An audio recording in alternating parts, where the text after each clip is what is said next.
Hello friends, this is Lada and Az here. Hello Az. Hi Lada. We are currently at the Cornell University. You know, that's the major Ivy League university in Ithaca. And so we were discussing between the two of us, by the way, if you hear the background noise, that's bells playing. And of course, there's a lot of activity, lots of students here, but we were discussing certain things, such as the law of attraction and codependency, and how we are influenced by other people's affairs, events, opinions, wishes, counter wishes, etc., when we live in this world. So what I was telling us is that law of attraction is terrific. I'm sure you heard this term, and it means basically that whatever you put out, that's what comes back to you. Vibrationally. Energetically, yes, a vibrational energetic match. And if it were a pure experiment, just imagine you're in the lab and you are conducting a pure experiment there. So if the law of attraction was that pure experiment, then yes, of course, whatever you put out, that's what comes back to you. But that only occurs if you're not dependent on other people, on events. Sometimes these are national events, sometimes global events, local events, or your family, your friends. In my case, for example, I'm connected to many people who are my subscribers, my followers, etc. So I'm dependent on their wishes, on their view of the situation and how they project, how they manifest anything. So my own manifestation is completely dependent on what the collective that I am connected to, in this case, all my subscribers, followers, everybody who reads my blogs, listens to my YouTube channels, etc., my Patreon, of course, my dear patrons. So I'm dependent on that collective. And any of us, any individual is dependent on that. And so Az was telling me the story about a Pakistani student who studies at MIT. And there was a big noise recently when some friend of that student's, when he went back to Pakistan, wrote on his Facebook page something derogatory and not very flattering about US. Trump and US, something about Trump's policies, that he does not like foreigners, and probably some not very flattering words about him. We don't know exactly what was written. So point is, when that Pakistani student was coming back at the airport, TSA wouldn't let him in to the country, and he had to fly back home to Pakistan and miss a semester. They actually refused to let him in at all. But MIT got involved. They made a huge noise, and MIT, has a lot of weight. And MIT made so much noise that eventually he was let back into the country. But CSA said that, well, these are orders from above, that anything that is disruptive, anything that is they perceive as anti-American, which in this case they was anti-Trump or critical of Trump. They perceive it as disruptive to stability of the U.S. And here I just want to point out that if we compare it to the USSR, at least USSR was honest about it, and USA pretends like there is freedom of speech. Okay, and that's all I'm going to say about this. Well, now, this is food for thought, isn't it?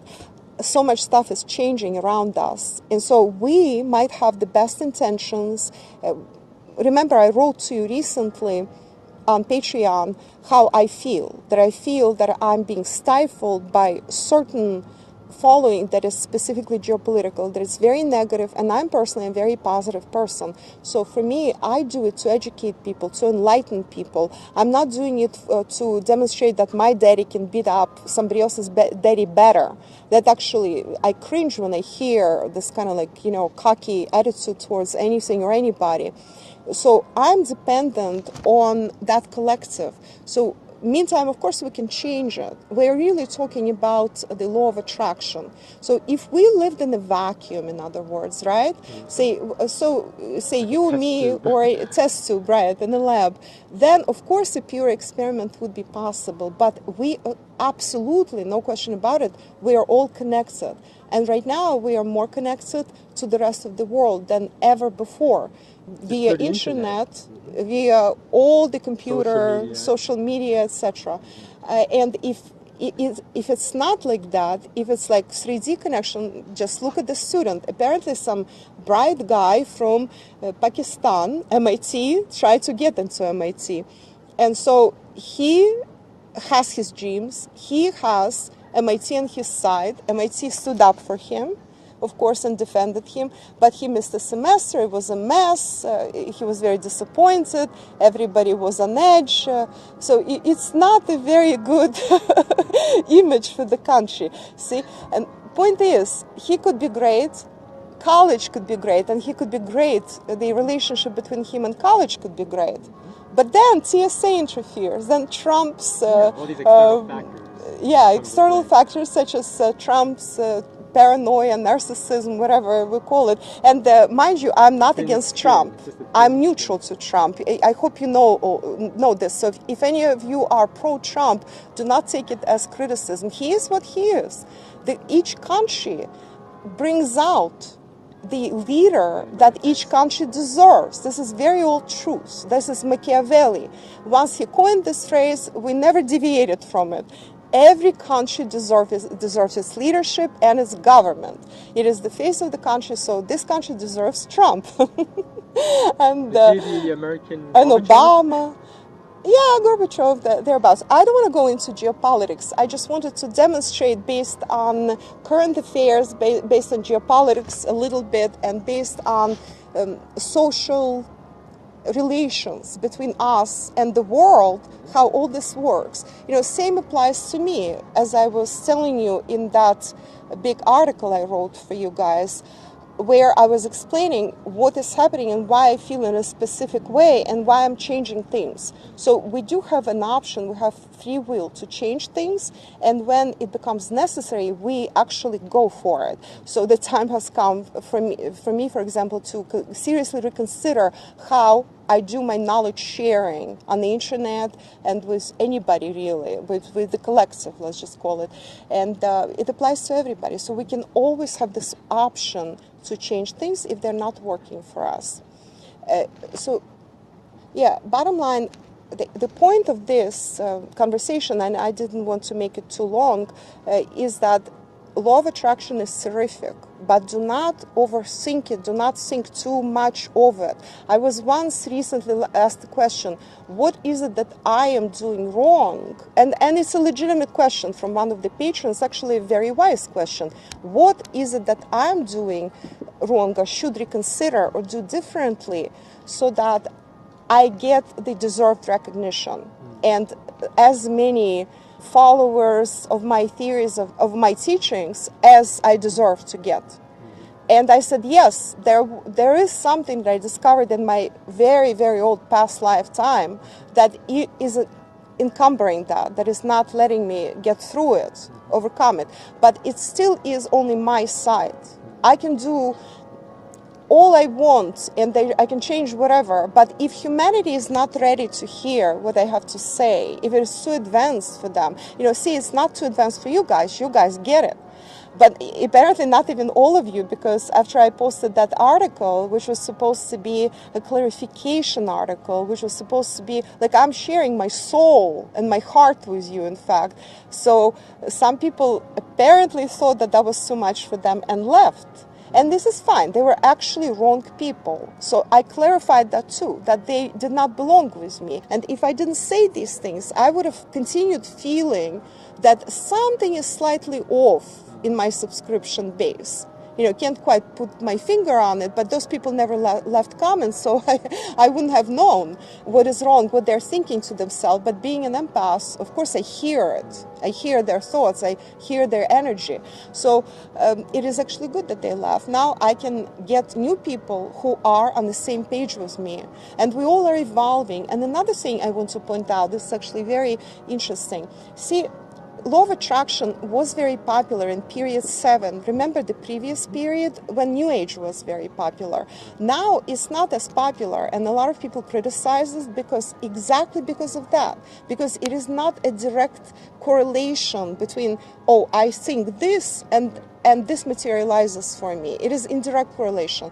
But there is more, and this is what I want to leave you with. The earth shift, global rebalancing, energy rebalancing. That's a universal global energy rebalancing and the earth shift that we're experiencing. During this time, there is a lot more uncertainty. There is a lot more variation. It's like a butterfly effect. Something little happens here and it is blown out of proportion on the other side of the globe. So because there's so much shifts, tectonic shifts happening everywhere. Because of that, right now, we are in a situation when our own desires and wishes are especially codependent on somebody else's, and they mesh together in very weird ways. So don't expect, number one, do not expect that exactly how law of attraction worked 20 years ago, it will continue working today, or even 10 years ago, because we're deep into earth shift right now. So that, by definition, means that there are a lot of forces that are contradictory to each other. They're moving, they're pulling in their own directions. They're pulling us in all directions. And so what worked 5 years ago, 10 years ago, especially 20 years ago, easily enough, will not work that easily right now. So I'm your guide through this great earth shift. This is amazing time, in fact, but this is also the time of great turbulence. The more turbulence, it's like on a ship. Just imagine you're on a ship and everything is going smoothly. You have this sunny day, little pretty waves, dolphins, like turquoise sea. You are toasting, you are dancing on that cruise ship, etc. And suddenly there is a major storm. Are you still dancing? Are you still toasting? Or all your bottles and all your goblets, whatever you used for toasting previously, they are tumbling down to the floor and breaking. Sounds like a scene from the Titanic. Are you maybe right now, maybe you're seasick already, right? Certainly the skies are gray. You're not going to go on the deck. You don't feel at all the way you felt just several hours ago when there was no storm. And that's where we are. We are in the middle of the storm. I will not say in the eye of the storm. We actually are not yet in the eye of the storm. But we are in the middle of the big, giant storm, which is the earth shift. But I'm your guide. I'm here. So I'm going to guide you through it. I'm your captain. Let's put it this way. What did you want to ask? Oh, you were bringing up how law of attraction 20 years ago, when it came up with New Age, yeah, that was a very immature perspective. It was very simplistic, because it's almost like people who wrote this law of attraction are saying that, well, you too can have your own personal genie in a bottle, and you can just make a wish and keep thinking about it and it'll come true. It's never that direct. It's never that easy. Otherwise, everybody can win the lottery. Everybody can just wish they're a perfect life. But you have to learn lessons. Absolutely. This is an excellent point. So there are still people, and I subscribe even to some people on YouTube who they mean really well, and they do deliver good product otherwise. But this young woman, she's like a very fairy looking, like angelic fairy looking young woman, very pretty, very extremely slender.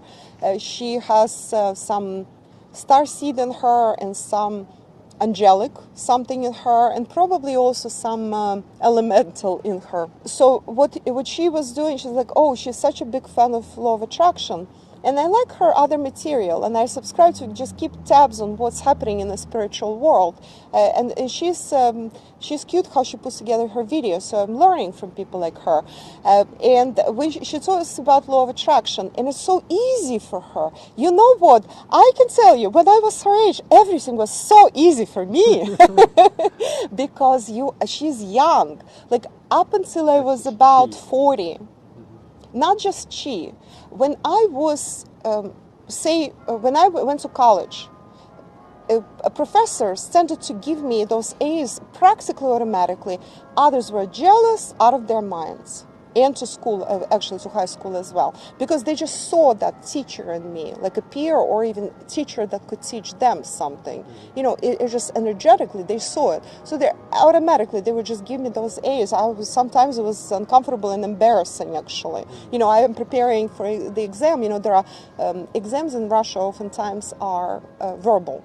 You just sit in front of the either several people, some kind of panel, and you just answer their questions, or you answer questions that you pulled with the ticket you pulled. You pulled tickets, and they're written down there, and then you have to answer them.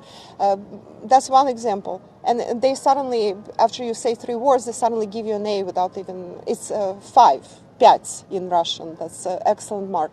That's just one example. I was coming to the US. It was so super easy. Again, everybody was jealous. It took us 28 days to get through the whole system of immigration and get to the US. 28 days. We almost missed our plane because we did not expect. Plane was flying from Italy, from Rome, and we almost missed it because we did not expect that we would be cleared for visas that quickly. That's just one example, okay? And many, many others. You know, I was getting jobs so easily. Yeah, when you're young, it's easy because you have not gotten to the point when you have to learn those major lessons, as Az pointed out. The more you go through the life's hard knocks, and that happens like every time you knock into something. Also, there are past lifetimes that will surface throughout different ages. They will correspond with your different periods in your lifetime. And that will be also very trying every time, because every time you go against something difficult, you in fact are learning lessons. You're maturing that way. That's why he's correct when he says that law of attraction. I remember I was telling you previously, and I was telling my clients, because this comes up during consultations all the time, don't expect law of attraction to work exactly like this formulaic thing. Whatever you put out, that's what comes back to you. Sometimes the opposite comes back to you. I could give you Russia as example, how generous Russia has been for many, many years, for centuries, in fact, with others, helping others. And what came back to Russia oftentimes was the absolute opposite, betrayal. I experienced the same thing. You're doing kindness to people, you're generosity to people, and the opposite comes back to you. Well, I never experienced like outright betrayal, thank God. And of course, because I don't expect that. So in a way, you have to expect the best. But even then, you sometimes are jarred with very bad response. You put out the best, you expect the best back, but not everybody thinks this way. So you are again codependent on what others are doing, their level of consciousness. Your level of consciousness is very high, somebody else is very low, you help them. They could actually stab you in the back. Well, that's an extreme example. That's what happened to Russia, if we are continuing to talk about major global examples. But on a personal level, I'm sure some people experience that as well. Maybe not as drastically as Russia as the country. Well, in my case, there are mild cases, but when I saw that people were extremely ungrateful, or mildly ungrateful, or strangely ungrateful. That was my problem. And yes, there is a certain things, certain like something in the past lifetime, whether this or previous, which allows me to resonate with this energy. But it's very, very convoluted. It is not direct. It is not that simple. Okay, so Az is correct, very correct in what he says. But at the same time, I want to point out that law of attraction does work.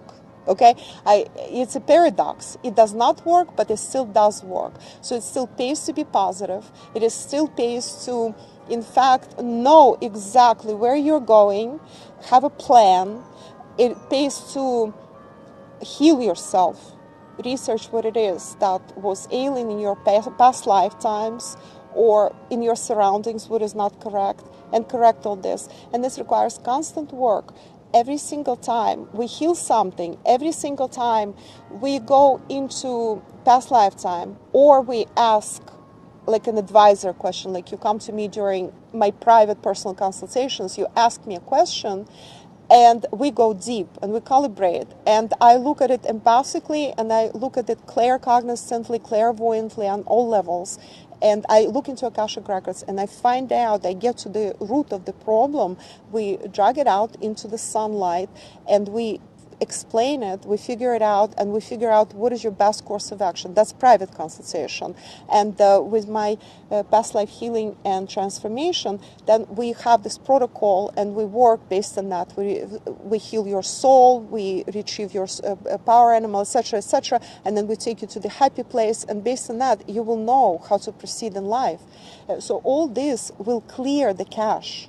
So if there are things that are stunting your growth or stunting your most amazing future, that will be cleared.